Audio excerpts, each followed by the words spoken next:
I don't want this video to be misconstrued as something negative or cynical, or like I'm trying to pass my pain and my trauma onto you, because I can already see people in the comments being like, you know, who hurt you, or I was married for 35 years and I'm so happy.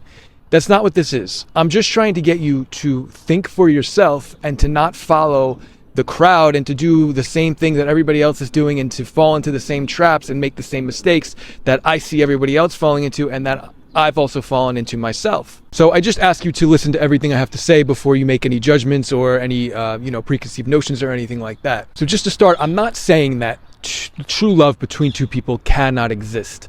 I just think that our idea of what love is, most of us, is very misunderstood. I don't believe that what most people are chasing in terms of love is actually what real love is. Most people are not looking to build a real, genuine, conscious relationship with another human being.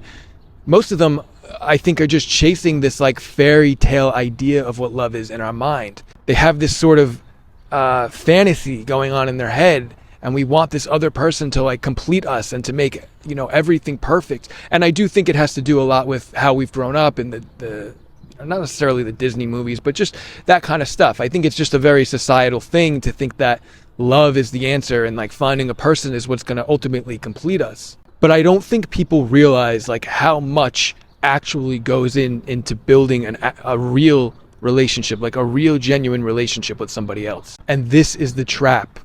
Thinking that you are going to find someone because you have this idea in your mind, you have this fantasy, this fairy tale idea of what love is, and you're falling into this trap of making everything just about this fantasy. Some people are so stuck in this fucking trap that their whole life revolves around finding a love interest. It's like it's everything, to the point where you put your needs before others. You become this people pleaser. You completely lose your own authenticity. You start acting so fake. You start acting like this dancing clown to try to appease other people, or, you know, just the whole people pleasing and nice guy thing. It applies to both men and women, or, you know, men falling for doing all this crazy stuff, or just by the way that a woman looks, just basing things off of her beauty. And it really goes back to my original message on this channel, which I've made a lot of videos about, of how nothing in the future can actually satisfy you or fulfill you in the way that you think it's going to. And this is, I think that romance and love is like one of those things. It's one of those traps that we fall into, the same as thinking that when you make a lot of money, you're going to be happy. Thinking that when you get a lot of fame or status, you're going to be happy. I think that like love and relationships is the biggest one, the biggest mind trap that we fall for as humans. You have to understand that we're mostly acting from a place of emotion and ego. You know, our ego it craves and desires things. And that's what most people are acting from when they pursue love. You have to understand that like when we meet somebody else and we're very attracted to them, and you have all this oxytocin and all of these emotions and chemicals, and you feel so enthralled by them and you love them so much, I think that people expect that to kind of last forever. But the truth is, it doesn't. It gets to a point where loving someone else becomes a choice. You have to make a conscious choice that you decided to to grow with this person, to spend your life with this person, to reproduce with this person, whatever. And I don't think that people realize like what that really entails. We can't just, like, we're just acting from this like very animalistic place a lot of the time when it comes to love and relationships.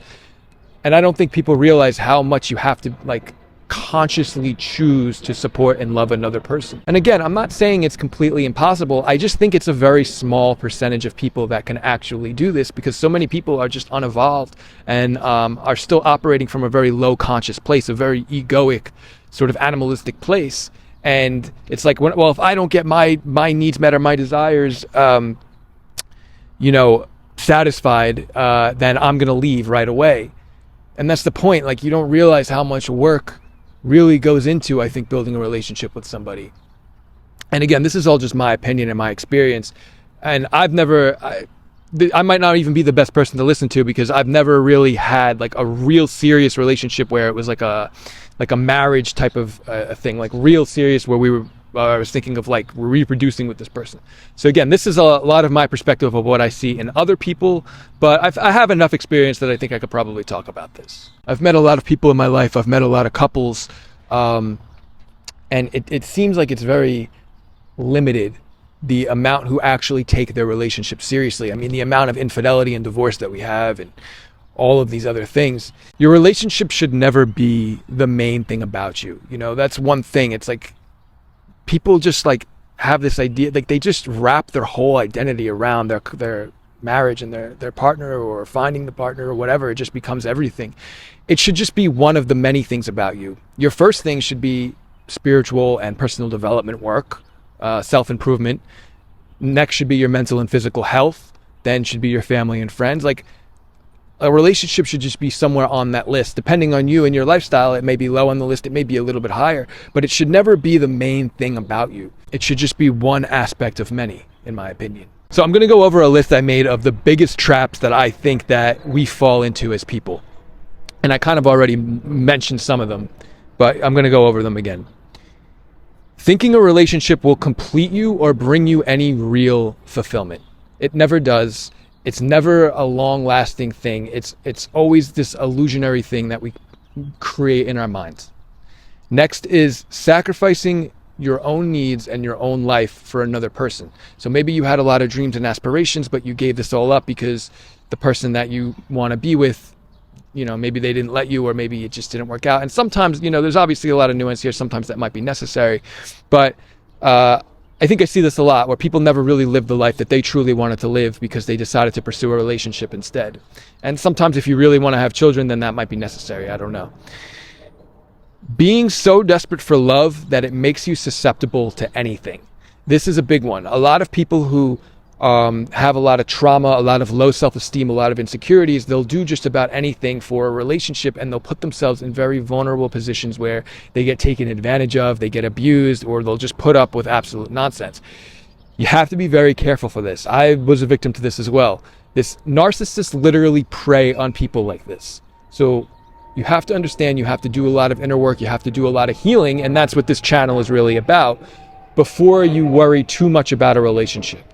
Now, it's not to say that sometimes a partner can help you in that way, but you got to be very careful. Next one is not doing any spiritual self-actualization work, not trying to grow as a person because you're so hyper-focused on a relationship. This is probably the biggest one, the biggest trap people fall into, because most people aren't interested in personal development work. It's usually a small group of people. But this is a big one. You have to focus on yourself first. You have to put yourself first, your own growth, your own aspirations, your own inner healing, you know, healing your trauma, that kind of stuff. Because if you don't, if you just kind of let all of that stuff be there and you don't really pay any attention to it, or you don't work on healing it, it's going to just end up ruining your relationship anyway. And that's my next point, letting your trauma ruin potentially good relationships. So for example, you find someone who might actually be a great partner for you, but you get bored of them because maybe you're just so used to chaos and toxicity, and you know, you grew up in a household that was very volatile, and that's just what you're used to. You're used to people always arguing and cheating on each other and yelling at each other, insulting each other. So when you now don't have that, it seems very weird to you, and it almost seems boring. But you have to understand, sometimes you might just be bored of the thing, whatever it is. Like I said, this is very personal. But a lot of the time, I think that our trauma can really dictate the way that we seek other partners. And this is a huge trap. This is why a lot of women go to abusive men, because maybe they were abused by their male caregiver. Or, men too. I see this with men, like they had a really abrasive, overbearing mother, so now they find women that are like that, or women who kind of play like the mother role. Like if a man's mother was very not overbearing, but really did everything for him, really babied him a lot, then he'll try to find a woman who does that same thing. You got to be very careful to not fall into these traps when you get into relationships. It's very important, because it's toxic and poisonous to you. So dating and relationships aren't something I talk about a whole lot on this channel, and it's not something I see myself really talking a lot about in the future, but I do think it comes down to a lot of the type of work that I want to do on here and the type of stuff that I want to teach. It really does play a huge role. Relationships are a huge part of life. They always will be. And I think it could be used as it could be used as a pointer to find what you need to work on in yourself, because a lot of the dark aspects of our personality, also called our shadow, like a lot of our trauma and stuff, sometimes will only surface when we're in a relationship with somebody, or in sort of that romantic dynamic with somebody else, like your attachment style and things like that. And so I do think that it is necessary, and don't think I'm telling you that you should just necessarily be single for the rest of your life unless that's something you want to do. I do think that relationships can play a very huge role in our growth and our self-development work. So they are important, but I think overall the point of this is to not fall into that fairy tale or that fantasy trap that we have in our mind, that it's always just going to be this honeymoon stage of love and affection and they're going to complete us. It's never actually like that.